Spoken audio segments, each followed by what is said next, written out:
Welcome back to the Real Mr. Mom. I'm Seeds, and I'm going to talk about how to prepare for disappointment.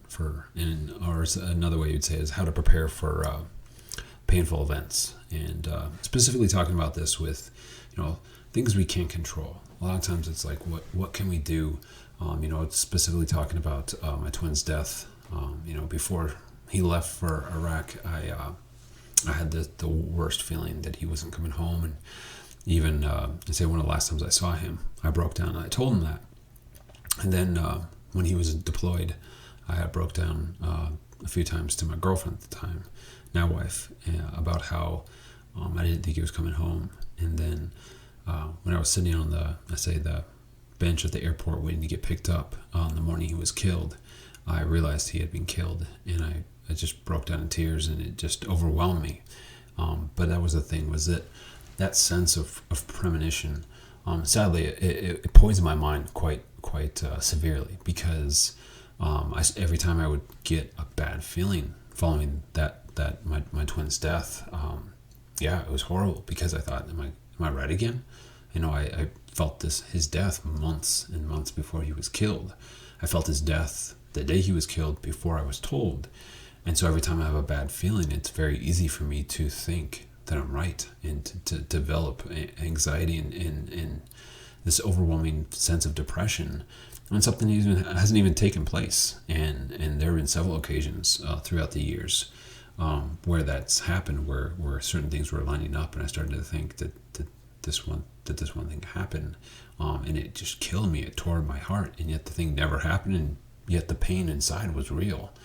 So it's really important to make that distinction, again, to self-reflect on what you can do to prepare for a painful event, to prepare for disappointment. And it's funny, because I kind of got pieces to the answer over the years. But one of the things that kind of stuck in my mind was just, like I said, just the following years, many years after my twin was killed. And again, too, that was the thing, was that the same thing kind of happened again on my way to my parents' house 7 years after my twin was killed, when I found out what my dad did to my little sister. It wasn't exact. I had no idea that it was totality it was, but on my way, when I got that message, I had this sickening feeling in my stomach that something really bad had happened. And I actually thought that my mom and dad were getting a divorce, and say they did, but I say obviously that was nothing compared to what really happened. But again, that just kind of fed that internal thought that somehow I could sense immense pain. And so whenever I get that feeling, it's very easy for me to succumb to it and to let it take over. And again, it's just important to figure out how to deal with that, to not hope that it doesn't happen. I've spent many years hoping the feelings wouldn't happen, hoping that depression wouldn't take over and anxiety wouldn't kick in. But again, that was one thing I realized was, hoping for something bad to happen doesn't stop it from happening. And then when it does happen, you feel overwhelmed, you feel hopeless, because you almost feel like you sensing something, you hoping something doesn't happen actually makes it happen. It's a real mess in your head. And so again, it's just important to identify these things, and identify what you can control and what you can't, and how you should handle something. Because again, it's just one of those things where, on one hand, you don't want to be Mr. or Mrs. Rainbow and Sunshines and everything's gonna be great, nothing bad's ever gonna happen, because the fact of the matter is the one certainty in life is death. And so you're more than likely going to be faced with painful losses over the years, with accidents, with just old age, with health issues or whatever. Again, too, with the C virus going on. It's very apparent, it's right in our face. And I think that's one of the worst things that's going on with the C virus, is the mental health impact that it's having. That it's something that's extremely contagious. And it just, so it's one of those things where that's going to screw with you, because you're going to feel, I don't have control of my life. I don't have control over who I lose, or if I pass away or whatever. And so again, this lack of control can create severe anxiety. And again, the more and more you give into anxiety, the more and more susceptible you are to it. It's like scar tissue when you have, I got pneumonia in Marine Corps boot camp. and that leaves scar tissue. So I'm more susceptible to like bronchitis and such. But again, so it's like a mental scar tissue when you suffer from anxiety. When you suffer from anxiety from real things, because it's feeding off something that's true, and therefore in your mind, the anxiety it creates is validated. So again, it's just important, and so that's one of the things I thought about over the years. Because again, to explain the depressed mental ill mind, and how it works with rationalizing things is that, like, for example, I want to say, I'm trying to think. So it was about 7 years, like I said, from my twin's death to what happened to my little sister, what my dad did to my little sister. And so there's 7 years of quote unquote peace, 7 years of, and I would say 2 years after I got married, I say 5 years after I got married, I had my first kid. And so there's this big, huge gap of time where generally really good things happen in my life. But the sad thing is how the depressed mind, and again, at the time, I started thinking things were going to be good. But that's the thing, is so you can have several years of harmony, of peace, of your family growing, of love growing in your life, of good things happening, of promotions, buying a house, whatever, all this positivity. But the sad thing is how depression works with that, is that you see an extended amount of time where good things happen. And most people would be like, well, you're batting 1,000. You've got 3 years of nothing but awesome. 3 years of nothing but positivity. Isn't that showing you? Isn't that showing you that life's good and life's going to go well? And how the depressed state of mind thinks is no. That just tells me that the likelihood of something tragic happening is getting closer and closer, because so much time in. And so that really does screw with your mind, because, like I said, my twin was killed 7 years later. My dad sexually molested one of my little sisters. And again, too, throughout that time, other tragic things happen. Other, say, very stressful events took place. And so every time that there's a long extended amount of peace in my life, it's very easy for me to think that something tragic is going to happen, because I feel like it's due. I'm playing with borrowed money. And so it's important to understand that that's how the depressed mind works, both for those who suffer from depression, those who know people who suffer from depression. Because if you're suffering from depression, it's important for you to know how your mind's going to look at it. And maybe you don't look at things that way, and that's great.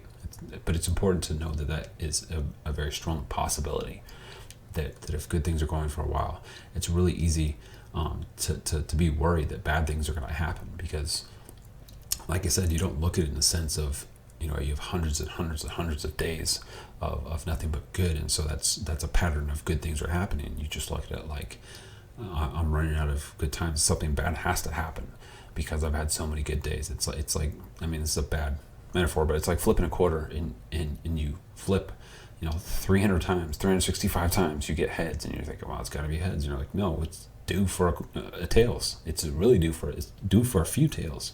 And so that's how the mind works. But again, it's just important to understand what you're going through, and how your mind's twisting things. But again, so that was the thing, was that after my twin was killed, that really messed with me. And over a few years, it started to dissipate and to go away, and then something tragic happened again. And so again, that internal thought of something bad's going to happen, it just started to take over. And so it was really easy for myself to constantly be on guard. Like I said, there was probably a good 5 years where anytime I had a get together, I was always on guard for any external person that I didn't know. I hated getting together with people I didn't know, because I was always terrified that they're the person that was going to do to bring the pain to my life, to hurt me, hurt my family. And again, so I was miserable. But it was funny, because one of the things I thought about that kind of at least made me start looking for answers, to look for, how do I deal with this? How do I prepare for tragedy to happen without being pessimistic, without letting me constantly be on guard? How do I be prepared without being too prepared? And again, so it was just one of those things where I realized that all of my worrying for years and years never prevented one bad thing from happening. It didn't. I just wasted the time I had when bad things weren't happening, being on guard for something bad to happen. And so that was the thing where I knew I had to do something, but knowing I had to do something didn't change how my mind worked. And again, going back to the vicious cycle of depression, it'd make me more sad, because I just realized how much time I had wasted worrying. But again, it didn't prevent me from worrying. It was just one of those things where, I had to think more and more. But it was funny because it was like a week or two ago. I really kind of had this moment of peace, where I was able to take control over something that was kind of dragging on me. And again, too, it wasn't just a matter of, it wasn't that severe, it wasn't that important, but it was something to where I just thought about it, and it was a truth, and it was more the sentiment of the truth that really made me so I could, say, find an answer to how do I say, this is my favorite saying, well, I shouldn't say favorite, most summarizing saying of depression and the, I would say perplexity, what would the word be, conundrum, that sounds kind of silly. Anyhow, so the question is, how do I not care without not caring?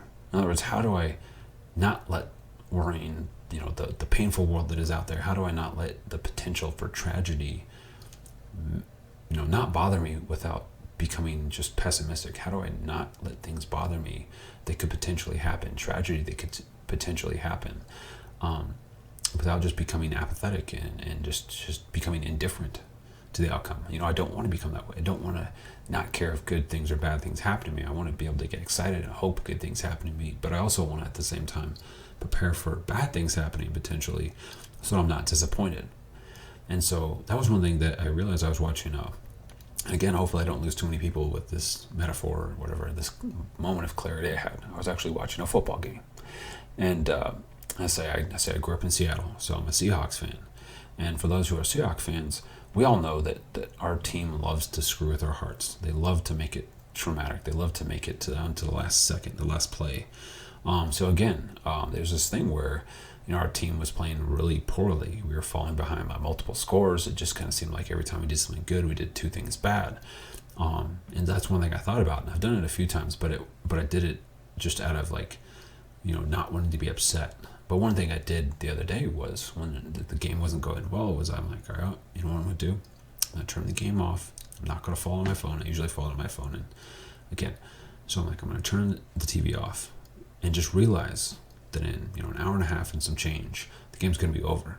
So whether we somehow come back or if we lose, it's set in stone. And that was one moment of clarity, was I realized that my lack of attention to it was not going to make something happen or not happen. Me following the game was not going to somehow, my anxiety because of my anxiousness was not going to change the outcome of the game. Whatever is going to happen is going to happen. And that's one of the things I thought about, was that sentiment.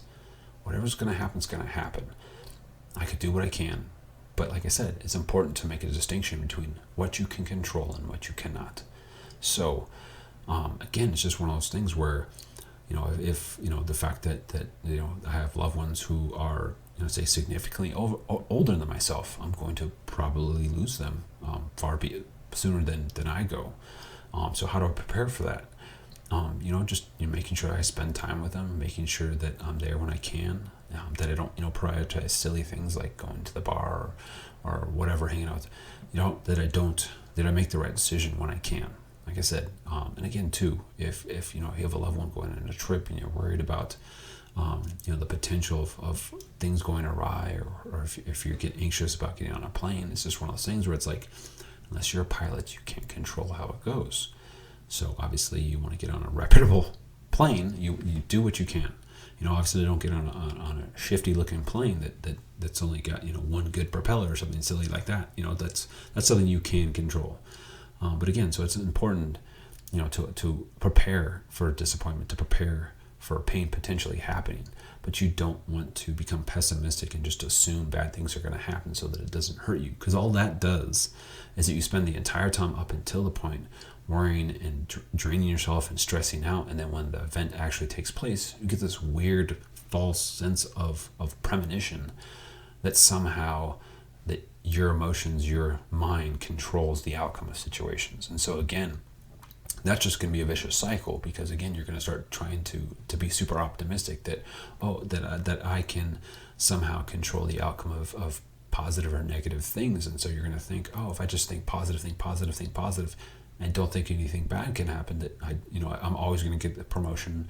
Everyone's always going to accept my as it advances in a relationship, everyone's going to, that everything I do, my kids are going to realize I'm just, if you have that mentality, you're going to be disappointed. And if you're disappointed, and again, you have that mentality that somehow your mind controls the outcome, then you're going to become the opposite. You're going to become pessimistic. You're going to start thinking only the worst is going to happen.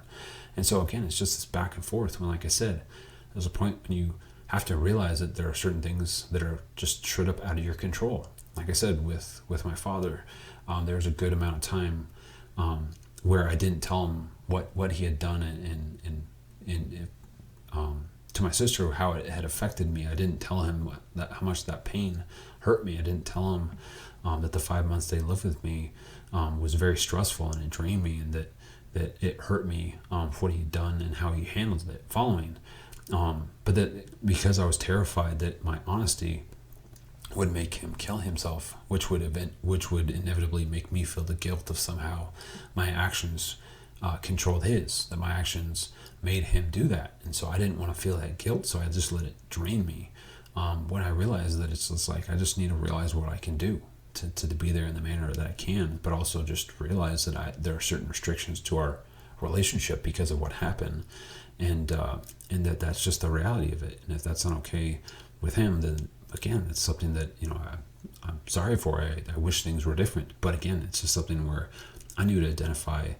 Again, too, especially with the holidays coming up, that's something that's created immense anxiety for myself, because it's one of those things where I know my dad wants to get together all the time, and I wish in a perfect world, but that's not the case. And so I have to realize what I need to do for my direct family, for my wife, and for my kids, and for my sisters, and for my mom, and really just try to plan it out to what I think is best.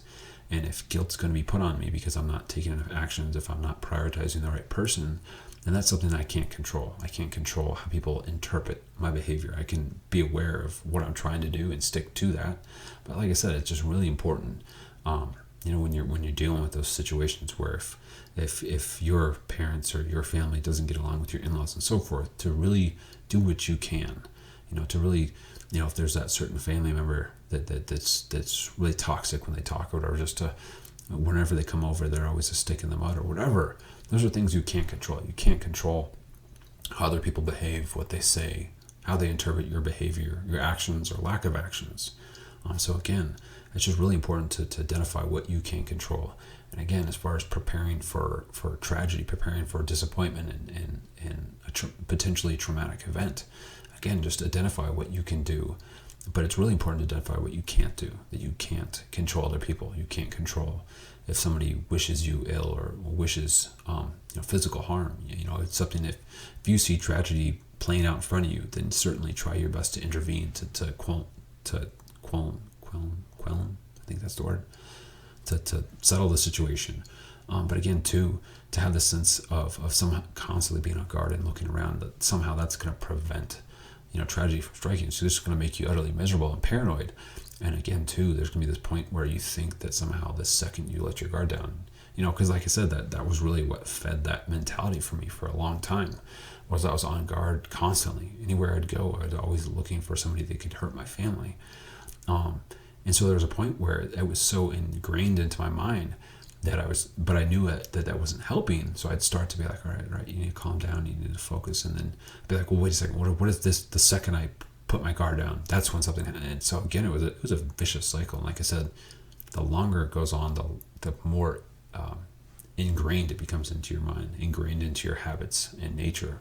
But like I said, it's just important to take that step back and to think about it objectively and think, is my worrying really doing any good? Is it accomplishing? How is it affecting me? I think that's an important thing. Make the distinction, not just is it doing any good, but also think, what's the effect on me? Like I said, one thing I realized was it was just draining me.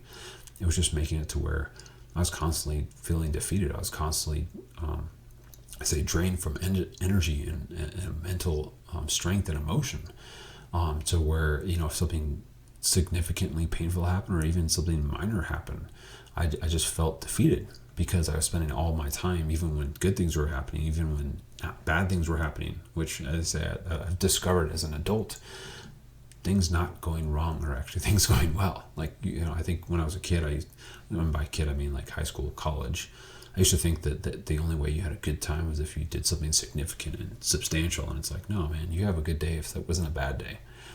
That's something I've come to learn. But again, that's the important thing of preparing for potential bad things happening. How you can handle anxiety is there's a certain point where, like I said, if you're waiting for a phone call, if you're worried that if someone's driving home along road trip and the roads are hazardous or whatever, if you are given a reason to worry, there's a point, like obviously if your loved one's going on a road trip and the road conditions are bad, now obviously give them a call. If they don't answer, start watching a movie or something. Do something to distract your mind, or go to bed. But do something to actively distract your mind and realize that unless you're in the car with them, you can't do anything if something is or isn't happening. Then until you get confirmation, you worrying about it is just going to drain you, and it's going to validate any type of pessimistic premonition that you may have in the future. It's one of those things, like I said, identify what you can control and what you cannot. But as always, good luck. Good night.